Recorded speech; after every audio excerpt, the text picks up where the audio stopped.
Programang ito ay rated SPG. Striktong patnubay at gabay ng magulang ang kailangan. Maaaring may masiselang tema, lengguwahe, karahasan, sexual, horror o droga na hindi angkop sa mga bata.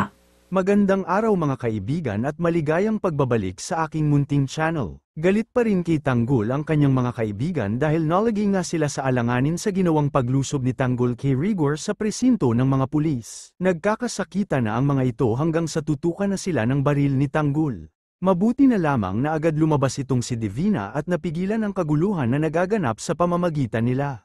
Dito nga ay gulat na gulat silang malaman na hindi pala tunay na ama ni Tanggol itong si Rigor. Kung bakit ganun na lang ang ipinakitang galit ni Tanggol at hindi na ito makikinig sa kanyang mga kaibigan. Samantala itong si David naman ay unti-unting nilalason ng isip ni Rigor upang mas lalo itong magagalit kay Tess. Nais ni David na laging iisipin ni Rigor na may ibang lalaki si Tess upang maigi itong babantayan ni Rigor si Tess upang sa ganoon mapigilan ang pagkikita nila ni Ramon. Ngunit tila mababaliktad yata ang sitwasyon dahil si Ramon mismo ang pupunta kay Tess upang malaman nito kung ano na ang kalagayan niya. Subalit kasalukuyan namang nag-aaway si Tess at Rigor sapagkat pilit nitong ipapaamin ni Rigor kay Tess sa mga kasalanan na siya naman ang may gawa.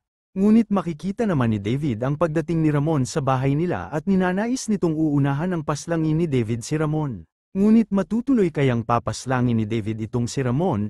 Ito po ang ating pakatutukan mga kaibigan. Hanggang dito na lang po muna tayo, paki-like, share at subscribe ang aking channel. Maraming salamat po sa inyong panunood.